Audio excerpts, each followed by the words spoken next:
Hello and welcome to the third International Conference on Computing Innovation and Applied Physics.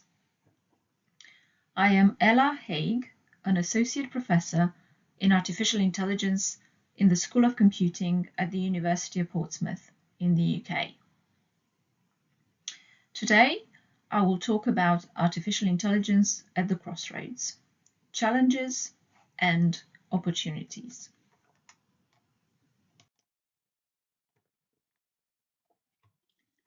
Is it time to panic over AI? Should we shut down AI? These are examples of some headlines about artificial intelligence in the media. They bring to the public's attention some of the risks and challenges that have arisen with the recent developments in AI. Other negative stories focus on particular systems, such as ChatGPT, or particular technologies, such as end-to-end encryption, that can have negative consequences. However, not all headlines about artificial intelligence are negative. In fact, we can find many news stories about how AI is used to address important problems, such as addressing issues in healthcare and the environment.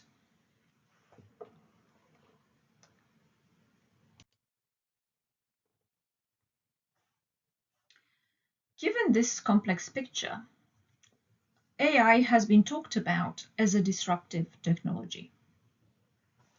The term itself was coined 25 years ago in the context of markets and business competition, and it referred to innovative products or services that displace established market-leading products or services. So at the time when this term was first used, it referred to competition, and the focus was on displacement, when new products or services are brought in to replace something that was the most successful product or service up to that point.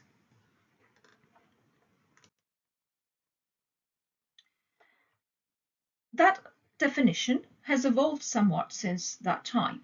So nowadays, when we look at disruptive technologies, we evaluate if such a technology is disruptive if it fulfills two conditions. The first condition is that it modifies a habit or behavior. The second condition is that it is accessible to the majority of the population. So let's consider an example of a technology that fulfills these two criteria. I have chosen an obvious one, which is the smartphone, because it is very easy to see that it has changed our habits. We just need to look at ourselves and others around us to see how smartphones have changed the way we behave. In terms of the second criterion, the accessibility to the majority of the population, this is supported by statistics, and I have one listed here, that 86.29% of the world's population have a smartphone, and this was true in 2023, and it is according to Statista, a company that provides analysis of market and consumer data. So we'll keep in mind this particular example, and we will proceed to looking at AI as a disruptive technology.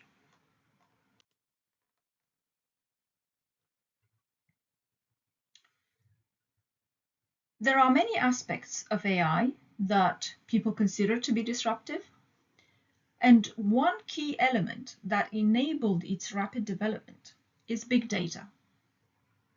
In other words, the fact that we produce and store vast amounts of data. Generative AI is responsible for many of the recent negative headlines in the media. This particular type of AI is a type of artificial intelligence that can generate text, can generate images, and other types of media. It relies on these vast amounts of data and is capable of producing new content that is similar to existing content, but it has some degree of novelty. Now, this technology has been criticized because it has been misused, and it has the potential to be misused even further. Some examples of this misuse are the creation of fake news and the creation of deep fakes. However, this technology also has the potential to bring solutions to pressing problems in our society.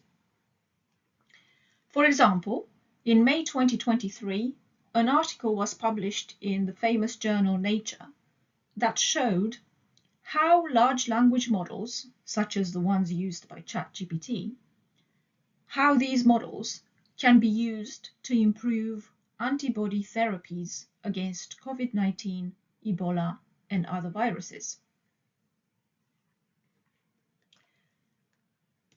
Another key element in the disruptive nature of AI is that we are exposed to AI, even if we don't realize it. We are exposed to it every day through our interactions with the web and the social media. For example, AI is used by search engines to personalize the results of our searches. It is used by social media for ad management and optimization. It is also used by social media to determine which posts you actually see. It's used by influencers and their marketing campaigns. So in this context, is artificial intelligence a truly disruptive technology? Looking at it from the lens of the two criteria that we discussed on the previous slide, does it fulfill these two conditions? So let's look at the first one. Has it changed our habits? This one, we could probably make an argument that yes, it has changed our habits. We'll take just one small example, the search engine. The search engine is now probably the source of information for most people. So while in the past we may have gone and looked for information in a library or tried to find an expert, now we use a search engine to find information. So in this context, for example, it has changed our habits. And it has changed our habits because AI is behind these search engines. The searches give us such good results because AI is there, and we use it because the AI is there and it delivers what we want. So we fulfill the first criteria. It has changed our habits. What about the second one? Who has access to AI? And what do we actually mean by that? So we've just established that the majority of the population is exposed to products and services that use artificial intelligence technology behind the scenes. But if we look at it differently, how many of us use artificial intelligence like we use a smartphone? So this is probably one of the most important challenges of AI, where the risk is that this technology is truly accessible to only a small portion of the population, and that it is concentrated in tech companies. So this particular aspect has been taken quite seriously in the UK because in early May 2023, the Competition and Markets Authority in the UK has opened an initial review of competition and consumer protection in the development and use of AI models. So at the moment, we probably cannot say that the second criterion is fulfilled. Yes, we are exposed to AI, but we do not truly have access to AI technology in the sense that we have access to the smartphone. It is not at the same sort of level.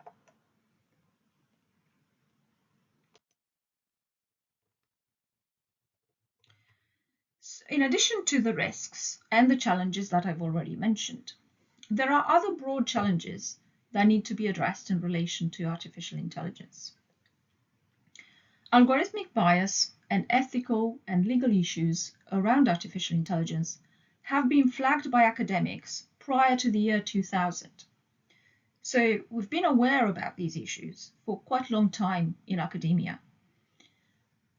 The attention to these issues increased since 2010 because around that time, the deep learning advancements took place.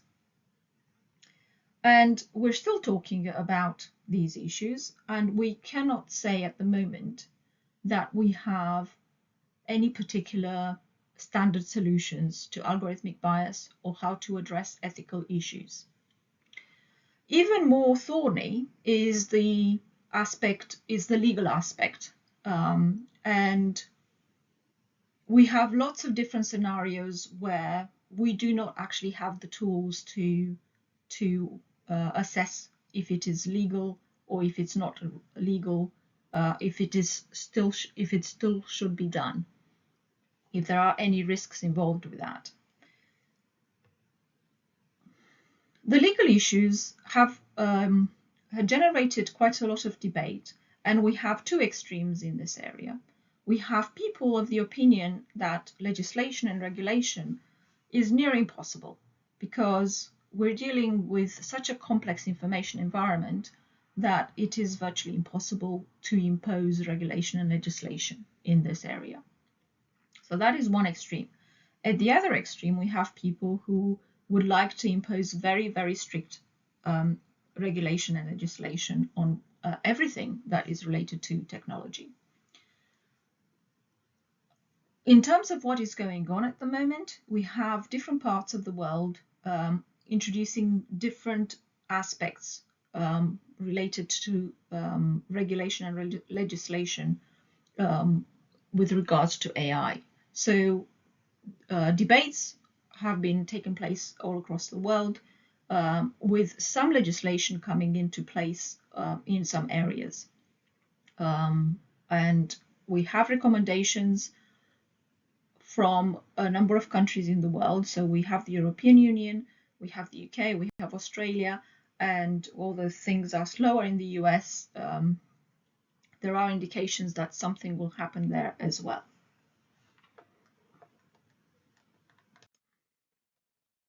So, what is the way forward? Several ideas have been put forward in academia, in industry, in governments, and other institutions. I believe that all of these can be grouped into three categories. The first one, regulation and legislation that I just talked about, which is a key issue. And the other two, the responsible AI and AI for good and for social good.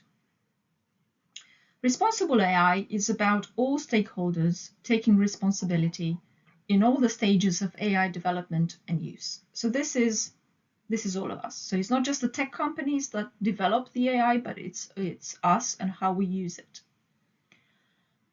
AI for good and social good puts the emphasis on using AI technology for solving pressing issues for humanity. So things that are important for all of us, things like healthcare and the environment. So this one is often put in contrast to the economic focus of the profits that can be made by the AI technology. Not that this one is not important, but that we want to shift the focus from profit to benefit to the to entire societies.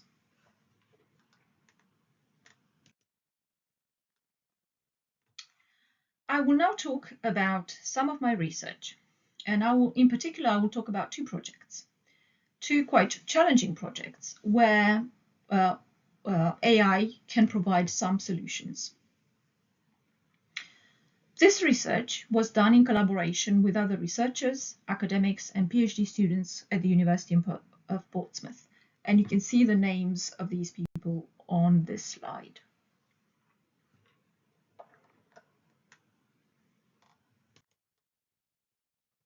The first project I will talk about is suicide detection, and in particular suicide detection from social media posts. So let's talk a little bit about the context for this work. Why is it important to do this? Unfortunately, suicide is the leading cause of death for 10 to 24-year-olds. And even more unfortunate is the fact that many of these deaths have been linked to social media use.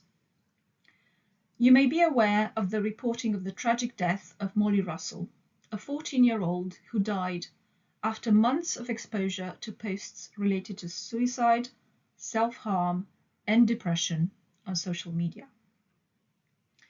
An inquest in 2022 found that the social media content contributed to her death. So we know of this context, and we want to prevent some of these suicides. And for this purpose, we developed work to try and understand if we can detect people at risk of suicide. So for the work we did in this area, we had a relatively small but very high quality data set. And it contained 7 types of social media posts related to suicide, as listed in the table on the slide. We were interested in detecting the posts that expressed possible suicide intent, and that is in the first line of the table on the slide. So that is the one that we wanted to distinguish from the other types of posts that were about suicide, but were not about people being at risk of suicide. They were about other topics such as support for people who had family who had committed suicide, or campaigning related to suicide, for example. We applied several machine learning algorithms on the data that we had, and we obtained the best result using a support vector machine classifier. And we had the best F-score we obtained was 0.8. The F-score measures the performance of a classification algorithm and can have values between 0 and 1. The higher the value, the better the result. Our work has showed a significant improvement over previous research that obtained an F-score of 0.69. So although it doesn't seem like 0.8 is a very high number, it still allows us to detect a considerable number of people at risk of suicide, with the aim, as I said at the beginning, that we might be able to prevent such suicides because we can monitor the social media posts.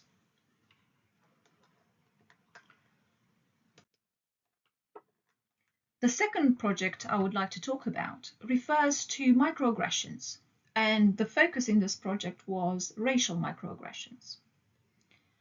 The context of this work is that, unfortunately, racial discrimination has been shown to be present in a variety of contexts, including the job market and the justice system. So we know that these things are happening, and we know that people are disadvantaged by it. But apart from obvious discrimination, we have what we call microaggressions. So these are more subtle discrimination instances that are present in everyday interactions. We know that a lot of people are not even aware that they are expressing such microaggressions. And it is very hard for us to realize such that we are using such language. And in most cases, it is not intentional. So what we set out to do in this work is to see if we can use machine learning to detect this type of language. So we used 2 data sets for this work. The first data set had posts that people have self-reported as examples of microaggressions that they have been subjected to. So that was the first data set. The second data set was a set of news articles on different topics such as business, entertainment, politics, sports, and technology. And the idea here was to see if we can look at racial microaggressions in these 2 very different types of data. For the first data set, we wanted to distinguish between racial and non-racial microaggression. And the best result we obtained was an F-score of 0.735. Now, this might not seem very high, but given the subtlety of the language in microaggressions, this is a very encouraging result. For the news article dataset, our results were quite poor, and we would like to improve them. And we think that because what we did was to take the approach we developed for the first dataset and apply it on the second. But because of the different types of data, the results are not conclusive on this second dataset. So we are very much encouraged by the results we had, and what we want to continue this research, and we want to ultimately develop a tool similar to Grammarly, where instead of improving our grammar, we would improve our language in such a way that we do not express microaggressions. So we would have a tool that would help us to edit out these expressions.